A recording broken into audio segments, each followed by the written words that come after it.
इसको note down कीजिए कि ये क्या है कि पीवी इक्वल टू एनआरटी है। मोल को mass divided by molar mass होता है, given mass upon molar mass. इसको यहां से चेंज कर दिया है ना, ये चेंज कर दिया बेटा आपको, इसके पोजीशन पे आपको डब्ल्यू बाई वी ला दिया। ठीक है, अब डब्ल्यू बाई वी क्या होता है, डेंसिटी होता है, डेंसिटी चेंज कर दिया, PM equal to D R T. एक यहाँ पे और रिलेशंस लाएंगे, यदि बेटा आपका क्वेश्चंस में गिवन है इफ प्रेशर एंड टेम्परेचर आपको गिवन बता दिया जाता है, प्रेशर और टेम्परेचर बेटा आपको गिवन कर दिया जाए तो आपका रिलेशन क्या आ जाएगा। देखिए pressure constant, temperature constant, R constant, इसका मतलब हो गया बेटा कि मोलर मास आपका डेंसिटी इक्वल होता है।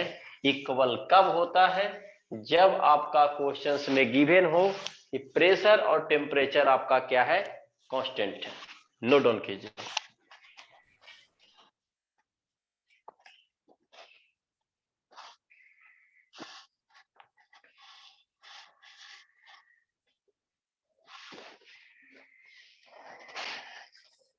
नोट डाउन कीजिए।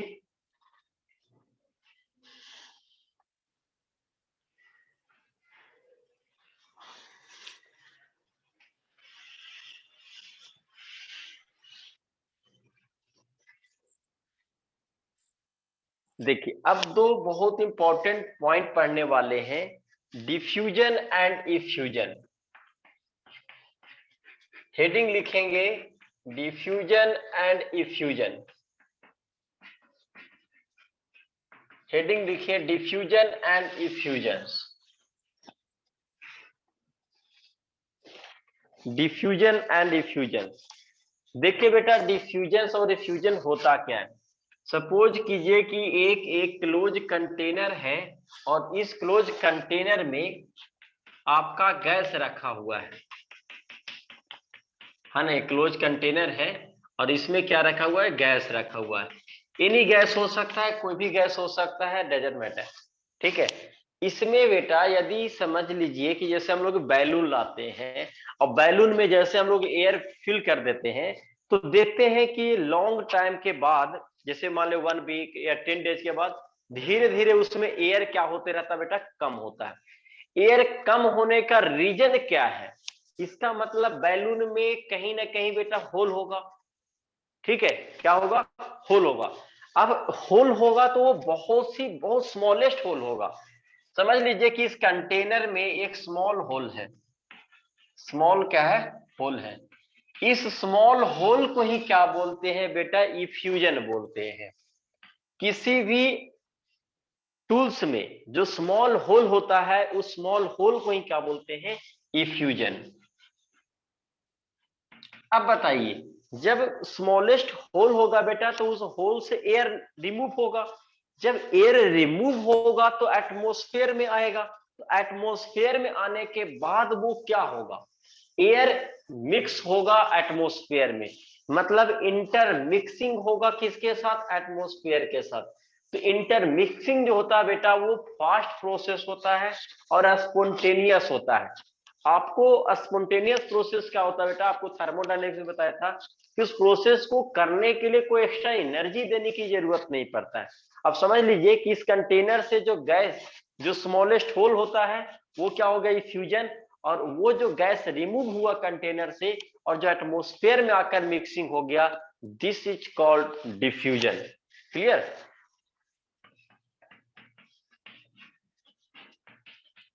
ये diffusion.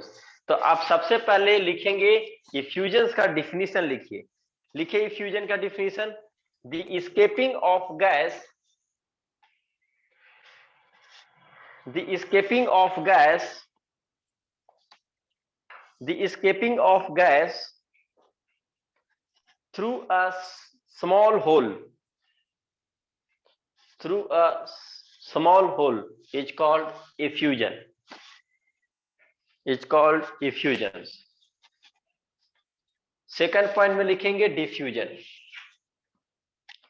the spontaneous intermixing, the spontaneous intermixing of gas, the spontaneous intermixing of a gas from a homogeneous mixture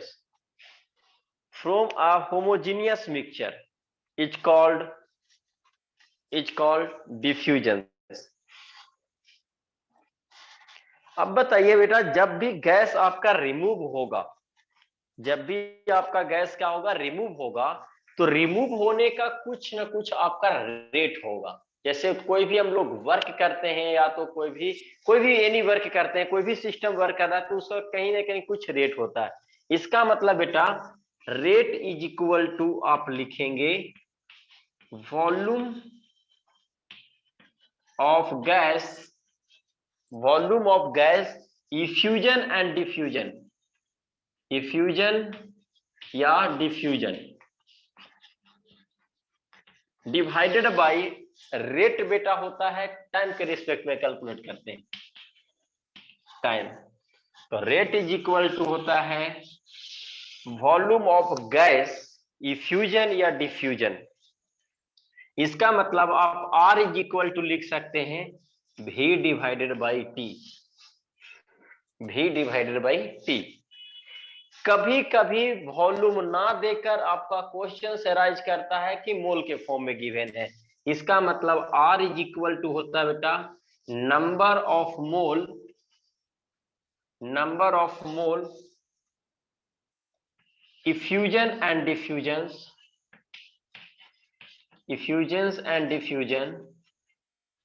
divided by time, लिखिए, नोट डाउन कीजिए।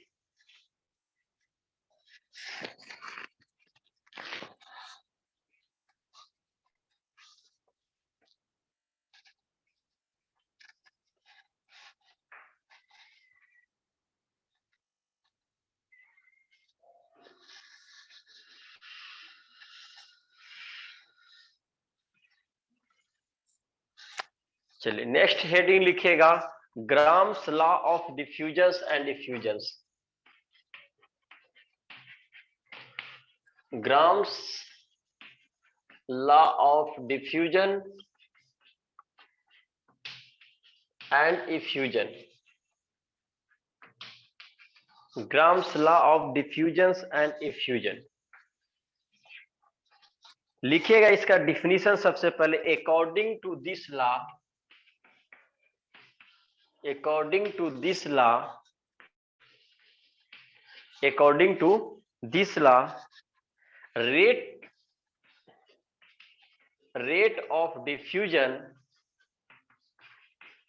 rate of diffusions and effusion is inverse of a gas is inversely proportional to inversely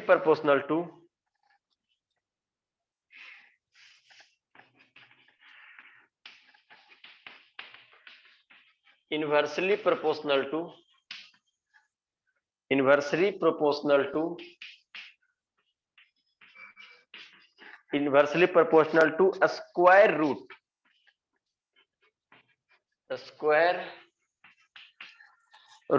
of the molecular mass of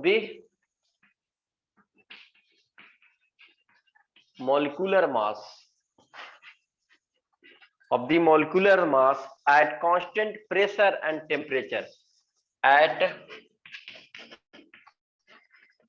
constant pressure and temperatures। Note down कीजिए इसको।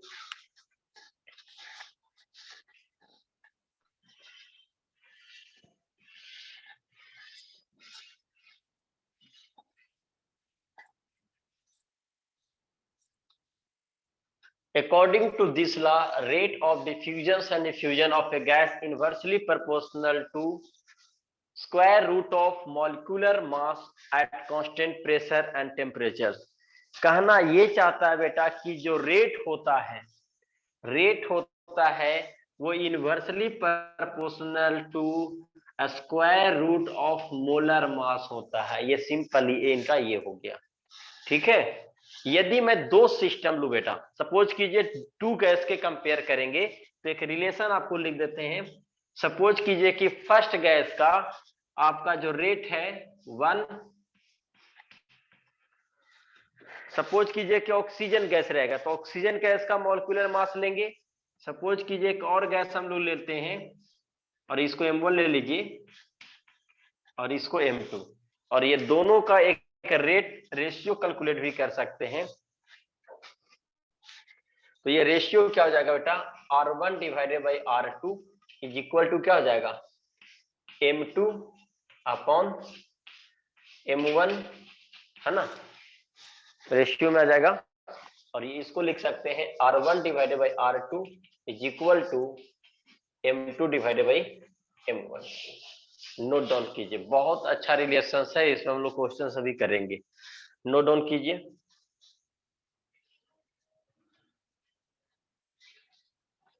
इसको note down कीजिए।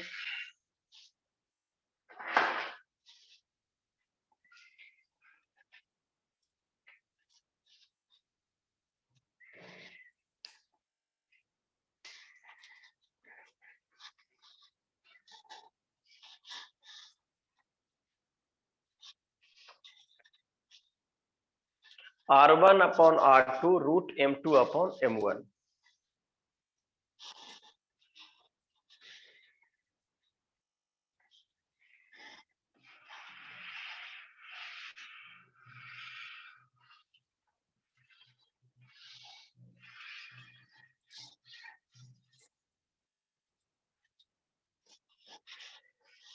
देखिए अभी हम लोग एक फार्मूला देख लिए कि R1 upon R2 root M2 upon क्या होता है बेटा, M1 होता है।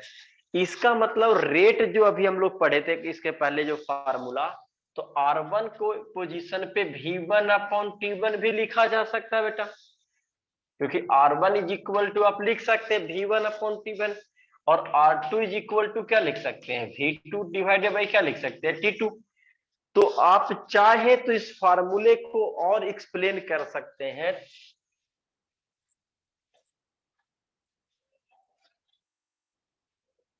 इसका मतलब बेटा आप यदि R1 और RT को आप रेशियो के फॉर्म में लाएंगे तो V1 डिवाइडेड बाई T1 होगा बेटा, और V2 डिवाइडेड बाई T2 होगा। Means R1 R2 is equal to V1 divided by T1 into V2 into T2। आप ये भी लिखा जा सकता है। इसका मतलब ये हुआ कि R1 अपॉन R2 के इक्वल क्या था बेटा, M2 अपॉन क्या था, M1 था। तो ये तीनों आपस में क्या हो जाएंगे, इक्वल हो जाएगा। लिखिए R1 upon R2 V1 upon T1 T2 upon V2। यदि आपका क्वेश्चंस बेटा आपको क्वेश्चंस में दे दिया जाए वॉल्यूम V1 का V2 का T2 का और T1 कैलकुलेट करने भी बोला जा सकता है। लिखिए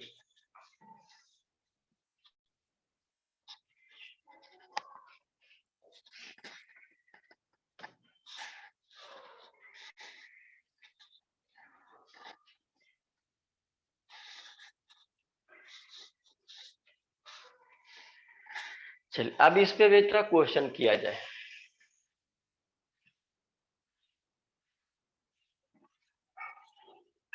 अच्छा यहाँ पे जो हम लोग रेट लेंगे या तो वॉल्यूम लेंगे, उसको डिस्टेंस भी हम लोग लेकर चलते हैं, उसका डिस्टेंस भी लेकर चलते हैं। आइए एक बहुत खूबसूरत सा आपको क्वेश्चन एक बताता हूँ, बहुत सुंदर क्वेश्चन है जो आपका एग्जाम में पूछा ही जाता है मैक्सिमम टाइम।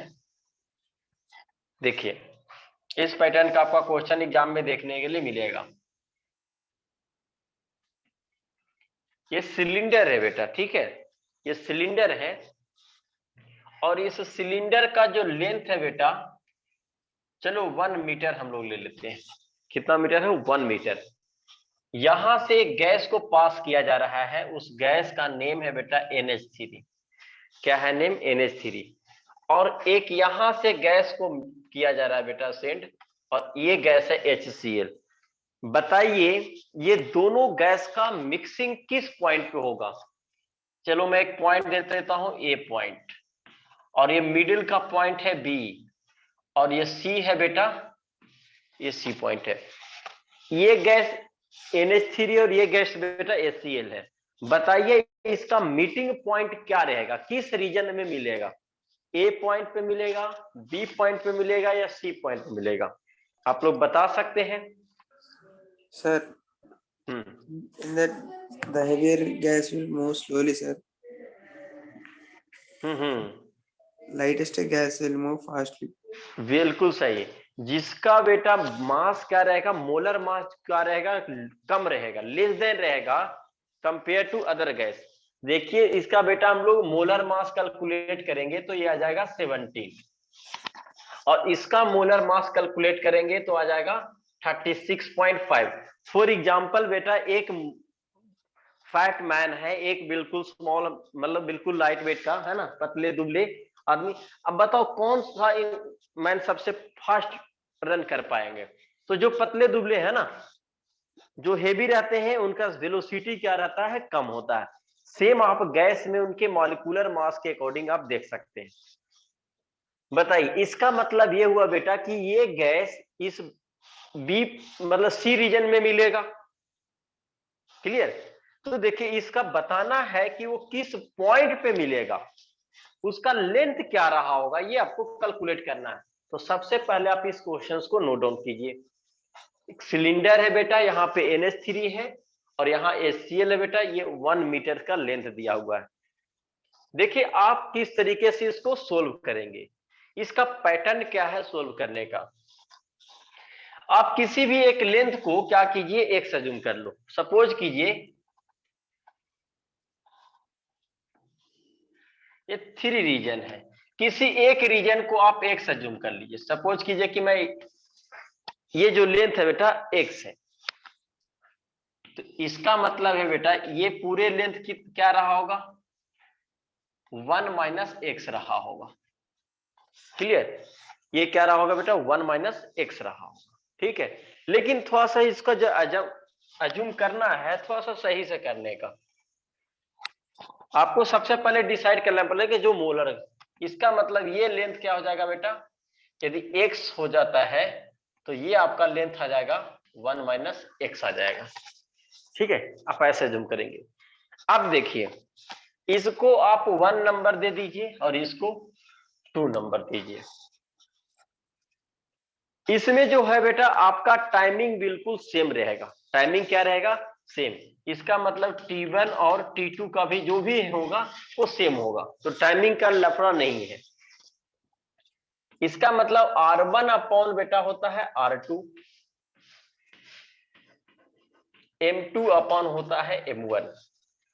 यदि हम लोग इसको R1 ले रहे हैं बेटा तो इसका लेंथ कितना क्या हो जाएगा, X। R2 का हो जाएगा बेटा 1 minus X is equal to R1। M2 का मोलर मास क्या हो जाएगा बेटा 36.5, 36.5। नो M1 हो जाएगा बेटा 17। आप इसको सोल्व कीजिए। सोल्व करेंगे तो क्या आएगा, अप्रोक्सीमेट बेटा 17 को 2 टाइम्स जब कैंसिल करते हैं तो 34 आता है, और 34 और 2 आप इसका तो डिवाइड कीजिए। तो सबसे पहले 2 टर्म्स है बेटा, और ये आ जाएगा, इसका मतलब अप्रोक्सीमेट 2.1 बेटा 2.1। कुछ और एक डिजिट ले सकते हैं एक्स्ट्रा, 8 आ जाएगा 2.1 चलिए 2.14 हम लोग अप्रोक्सीमेट लेकर चलते हैं, और ये आ जाएगा x 1 माइनस एक्स। ठीक है, चलिए यहां तक सबसे पहले आप नोट कीजिए। अब इसका रूट कैलकुलेट करना है, रूट 2.14 का।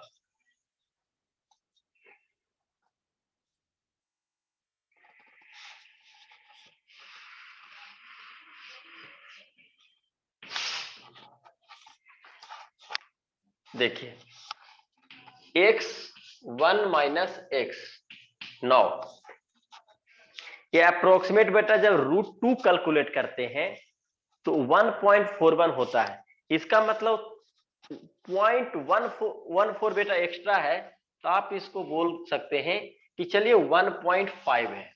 अप्रोक्सीमेट में ले लेता हूं कि इसका जो रूट आएगा 1.5 आएगा। यहां से क्या कीजिए, क्रॉस मल्टीप्लीकेशन, तो ये आपका आ जाएगा बेटा 1.5 minus 1.5x is equal to x। देखो बेटा ये नेगेटिव और ये पॉजिटिव, किसी एक साइड कर लीजिए, तो x plus 1.5x is equal to 1.5 means 2.5x is equal to 1.5। यहां से x आपका कैलकुलेट हो जाएगा बेटा 1.5 divided by 2.5 means 15 divided by 25। आप इसको कैंसल करेंगे तो 3 डिवाइडेड बाई 5 आ जाएगा, इसका मतलब 0.6 आ जाएगा बेटा, 0 पॉइंट क्या आ जाएगा 6 आ जाएगा। तो देखो 0.6 ये लेंथ आ गया, इसका मतलब बेटा ये क्या आएगा 1 माइनस 0.6 कीजिएगा तो ये जो लेंथ आएगा 0.4 आएगा। इसका मतलब बेटा जो अमोनिया गैस है उसका जो डिस्टेंस होगा 0.6 होगा और जो HCl है उसका मूवमेंट जो होगा 0.4 होगा बेटा। नोट डाउन कीजिए, इस पैटर्न का क्वेश्चन आपको एग्जाम में पूछा जाता है, नोट डाउन कीजिए।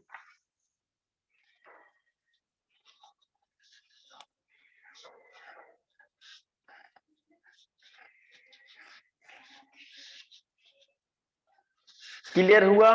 कोई इसमें कोई प्रॉब्लम है बताइए, किसी को, एनीवन?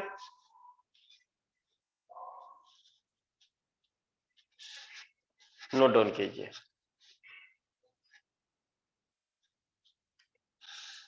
ये यदि 100 मीटर दे देता बेटा तो प्रोसेस सेम होता, 100 सेंटीमीटर भी देता तो प्रोसेस सेम होता।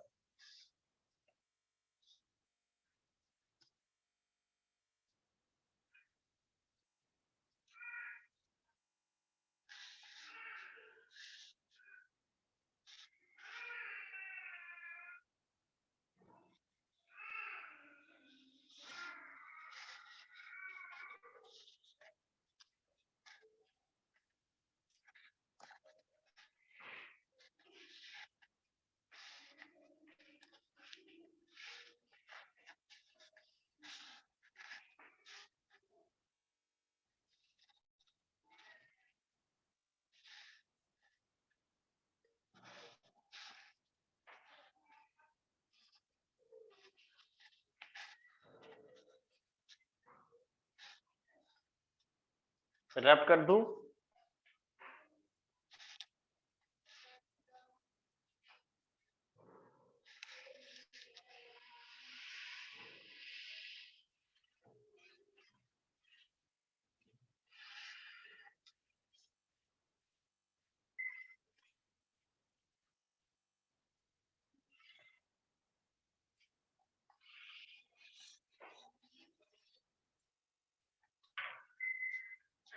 देखिए हम लोग जो फार्मूला देखे, अब इसमें कुछ कंडीशंस लिख लीजिए।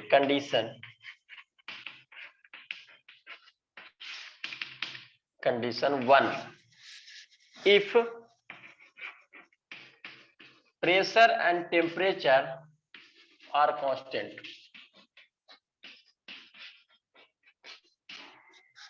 If pressure and temperature are constant.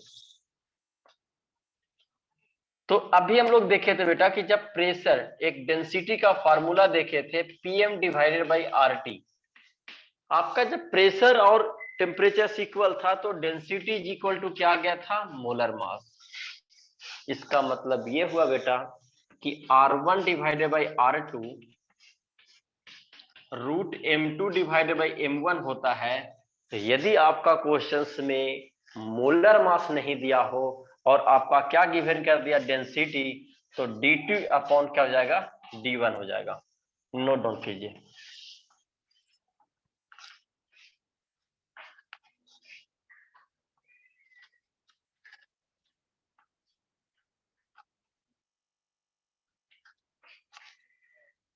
Note down कीजिए।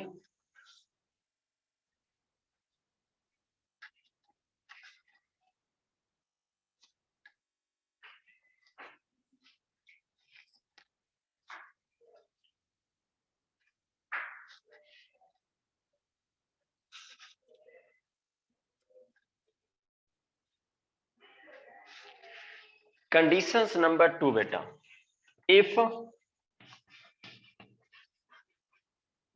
प्रेशर इज नॉट कांस्टेंट, ये बेटा प्रेशर यदि कांस्टेंट आपका नहीं है, इसका मतलब क्या होता है, आर प्रोपोर्शनल टू क्या होता है बेटा, P divided by root M होता है। Means R1 upon R2 P1 upon P2 root M2 upon M1 होता है बेटा, ये होता है। नोट डाउन कीजिए।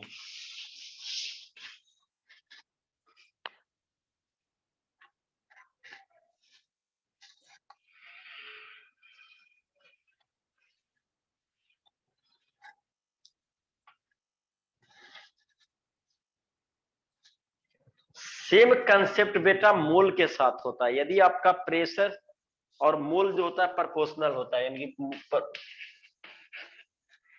तो थर्ड कंडीशन में लिख लीजिएगा R1 upon R2 root N1 upon N2 root M2 upon M1। Note down कीजिए।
चलिए क्वेश्चन लिखिए।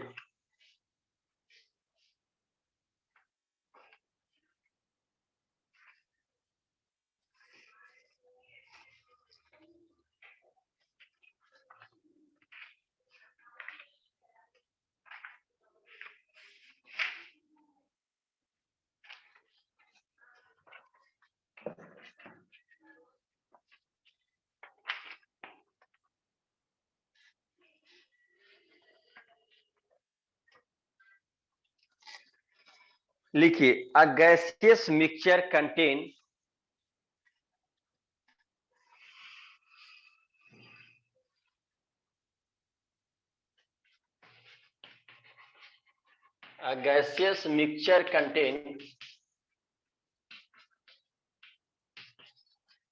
a gaseous mixture contain helium, methane, CH4 है, CH4 and SO2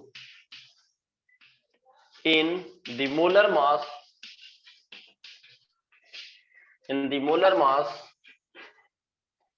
या molar ratio 1:2:3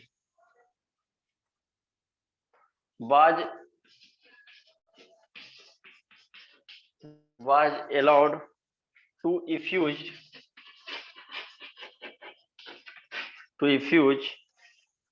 through small hole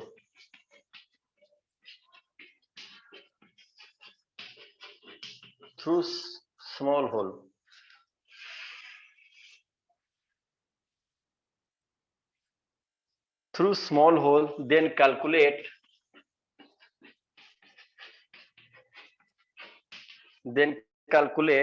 the molar ratio the molar ratio of the gas coming out initial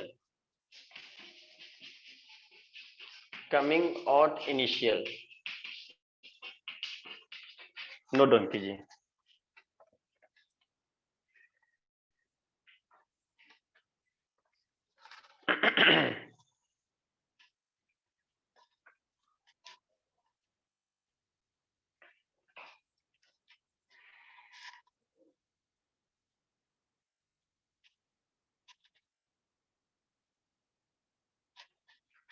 इसका ratio बताना है बेटा, है ना। देखिए आसान है,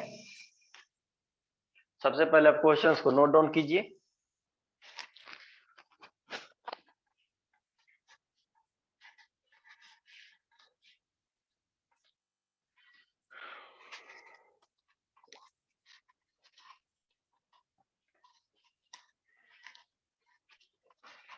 देखिए यहां क्या गिवन है, 3 गैसेस गिवन है, एक हीलियम, CH4, SO2 गिवन है बेटा, ठीक है। इसका जो आपका रेशियो दिया हुआ है वो दिया हुआ है 1:2:3। सिंपल क्या कीजिए, R inversely proportional to molar mass होता है, क्लियर। तो क्या कीजिए, सभी का रेशियो का इस रेशियो के फॉर्म में ले लीजिए, ratio of helium divided by इसका molar mass of He, rate of CH4 divided by आप ले लीजिए इसका molar mass CH4, rate of SO2 molar mass of SO2। देखिए सभी का ये रेट दिया हुआ है, ये जो गिवन कर दिया रेट गिवन कर दिया, इसका मतलब बेटा इसका 1 और इसका मोलर मास आ जाएगा आपका 44, इसका आपका आ जाएगा दिया हुआ है गिवन 2 और ये हो जाएगा बेटा आपका 16, ये हो जाएगा बेटा 3 और आपका आ जाएगा 32 और 32 64। यहां से देख लीजिए 1 डिवाइडेड बाई 2, 2 डिवाइडेड बाई 4 और 3 डिवाइडेड बाई 8, 3 डिवाइडेड बाई 8। देखिए यदि 2 से आप सभी को रिमूव करना चाहते हैं रेशियो के फॉर्म में तो ये आ जाएगा बेटा 1, ये आ जाएगा 2, या इसको आप सिंपल कैंसिल कर सकते हैं, 1 बाई बेटा क्या आ जाएगा 2 आ जाएगा, तो 1/2, 1/2 और 3/8। इसका मतलब आपको इसको हटाना है, इसको रिमूव करने के लिए क्या करेंगे, आप 8 से मल्टीप्लाई करेंगे सभी में, तो 8 से मल्टीप्लाई करेंगे बेटा तो ये आपको आ जाएगा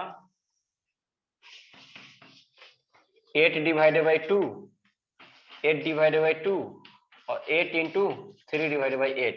इसका मतलब बेटा 4:3 ये रेशियो आ जाएगा, नोट डाउन कीजिए।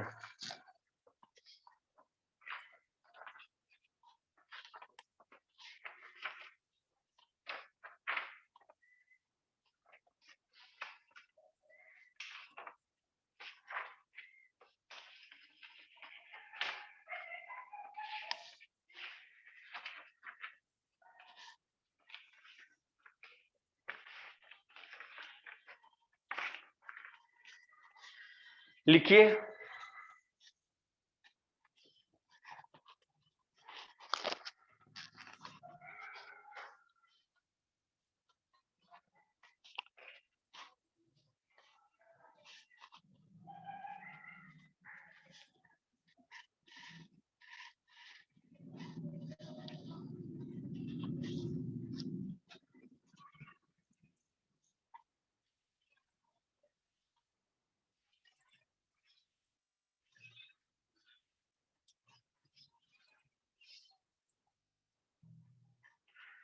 चलिए अब हेडिंग लिखेंगे KTG काइनेटिक गैस थ्योरी। ठीक है, काइनेटिक गैस थ्योरी।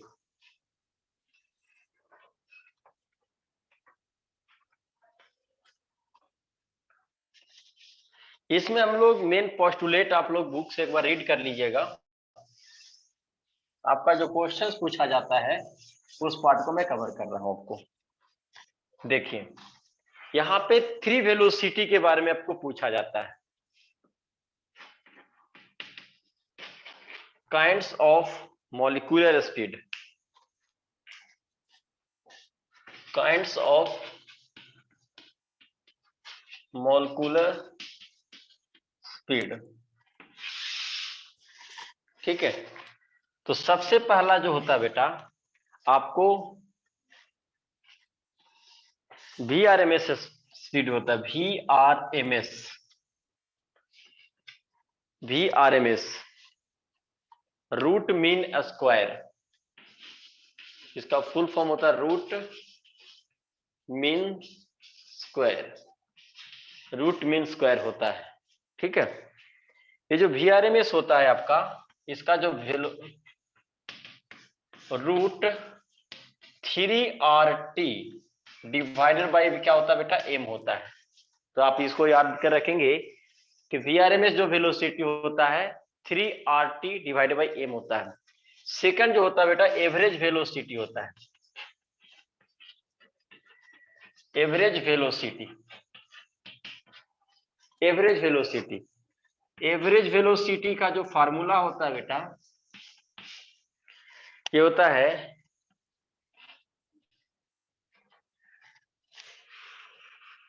इसको लिखिए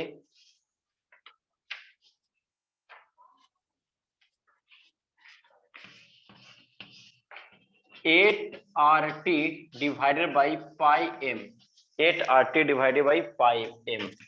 एक होता है most probable speed, most probable speed, इसको शॉर्ट में VMP लिखते हैं। तो VMP जो होता है बेटा, VMP जो होता है root 2RT divided by m होता है, 2RT डिवाइडेड बाई m होता है। नोट डाउन कीजिए। इसमें आपसे पूछा जाता है कि इसमें 3 स्पीड है बेटा, इसमें मैक्सिमम स्पीड किसका होता है।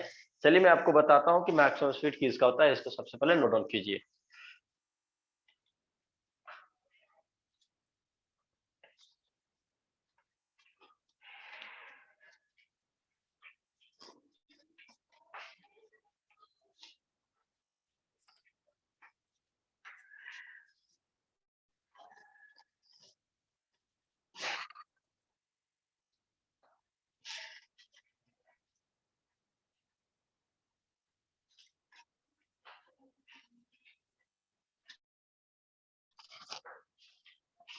इसको नोट डाउन कीजिए।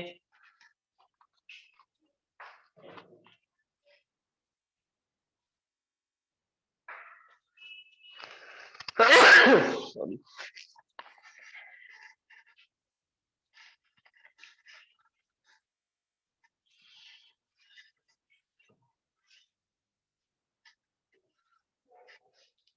देखिए बेटा मैं थ्री इस सभी में तीनों में कंपेयर करके बताता हूं को। सबसे पहले VRMS, फिर होता है बेटा V एवरेज, अगेन होता है VMP। तो इसका जो वेलोसिटी आ गया बेटा 3RT डिवाइडेड बाई m, इसका जो आ गया आपका 8RT डिवाइडेड बाई m, और इसका आ गया पाई भी है 2RT डिवाइडेड बाई m आ गया।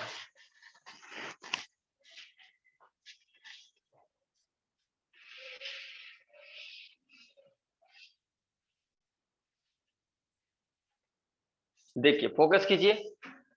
देखो बेटा इस सभी जो कैलकुलेट कर रहा हूं किसी एक पर्टिकुलर गैस के लिए, तो पर्टिकुलर गैस के लिए टेम्परेचर भी बेटा आपका कांस्टेंट रहेगा, R भी कांस्टेंट रहेगा बेटा, और M भी कांस्टेंट रहेगा। इसका मतलब बेटा इसमें से ये सभी क्या है, कॉमन है। सभी क्या है, कॉमन है। सभी में क्या है, कॉमन है। इसका मतलब बेटा इसका क्या आ जाए √3, इसका आ जाएगा 8 डिवाइडेड बाई पाई और इसका आ जाएगा √2। √3 का जो वैल्यू होता है बेटा 1.732 होता है। इसका जो आपका कैलकुलेट होकर आएगा बेटा 8 मीन्स आप इसको कैलकुलेट कीजिएगा तो 4 और ये 11 आ जाएगा बेटा, मतलब 28 डिवाइडेड बाई 11 मीन्स 2.6 और यहां बेटा क्या है √2 है। इसका मतलब ये हुआ बेटा √2 की जो वैल्यू होती है 1.414 होता है और √3 का वैल्यू जो आ गया 1.732 आ गया। इसका मतलब बेटा √3 और √2 के मिडिल का ये नंबर है √2.6 मीन्स इसका जो वैल्यू आएगा बेटा अप्रोक्सीमेट आप बोल सकते हैं 1.623 अप्रोक्सीमेट आप कैलकुलेट कर लेंगे। अब इसमें ये बताइए कि सबसे ज्यादा वैल्यू किसका आया, VRMS का आया। इसका मतलब बेटा वेलोसिटी मैक्सिमम हमेशा किसका ज्यादा होगा, VRMS का होगा। फिर किसका होगा बेटा, V एवरेज का होगा और फिर किसका होगा, VMP का होता है मोस्ट प्रोबेबल।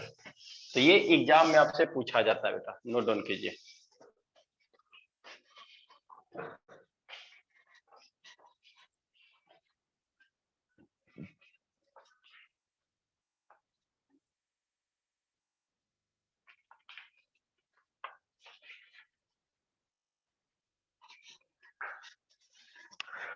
नोट डाउन कीजिए।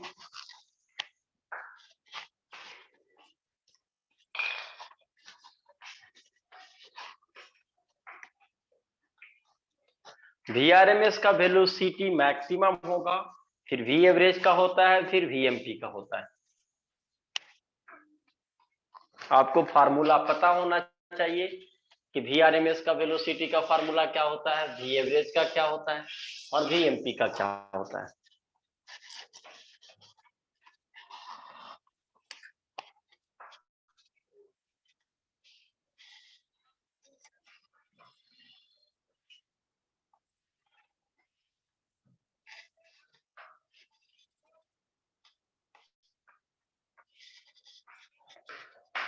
इसमें हम लोग क्वेश्चन करते हैं the average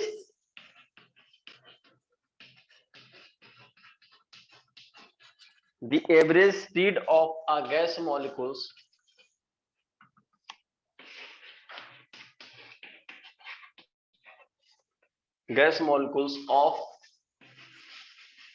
of gas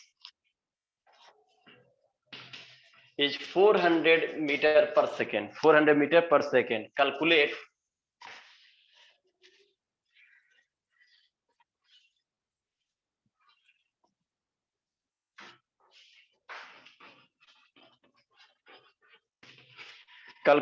in RMS speed in same temperature.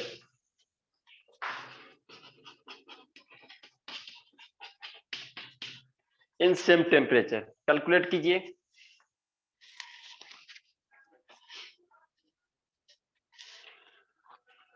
आपका एवरेज वेलोसिटी दिया हुआ है, आपसे पूछा जा रहा है कि VRMS वेलोसिटी क्या होगा। नोट डाउन कीजिए।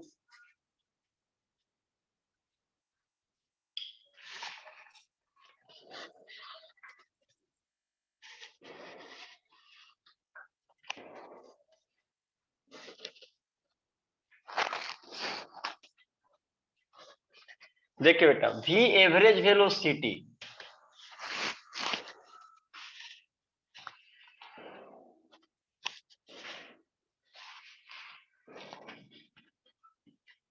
V एवरेज वेलोसिटी का फार्मूला होता है 8/पाई RT डिवाइडेड बाई क्या होता है, M होता है। क्लियर।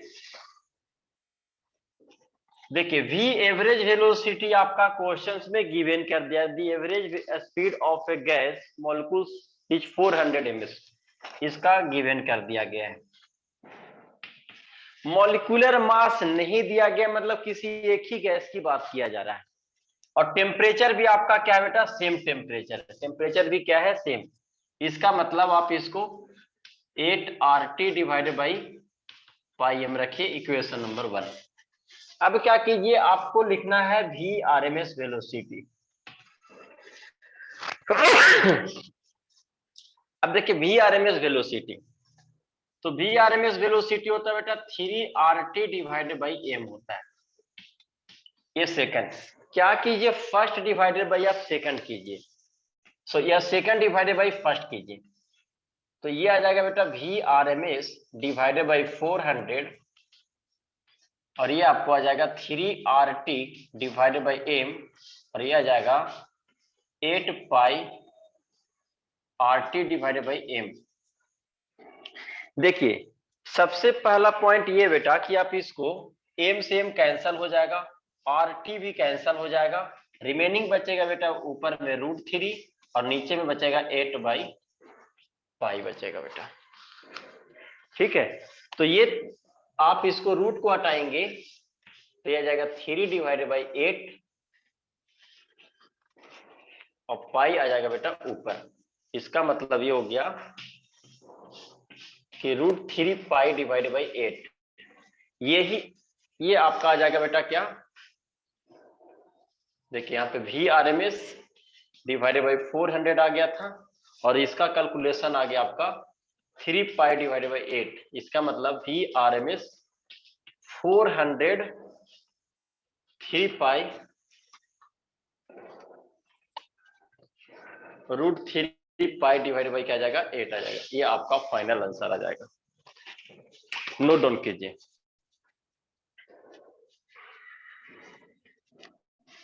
क्या किए, दोनों का वेलोसिटी का फार्मूला लिखे और दोनों का रेशियो कर दिए, क्योंकि किसी एक पार्टिकुलर गैस के बारे में पूछा गया था, तो उसका मोलर मास भी क्या आएगा, इक्वल आएगा। R कांस्टेंट होता है, टेम्परेचर ऑलरेडी सेम बोल दिया गया है, तो इसका जो आंसर आ जाएगा बेटा VRMS जो आ जाएगा 400 √3π/8।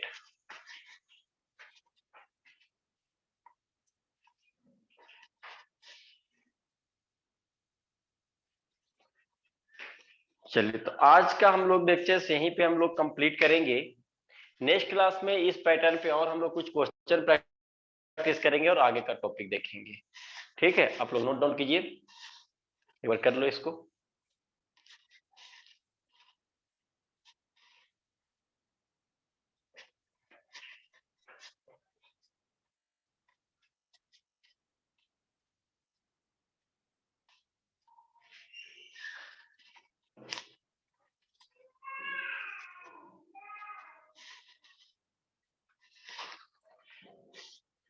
ठीक है, तब तक के लिए बाय बाय, ओके।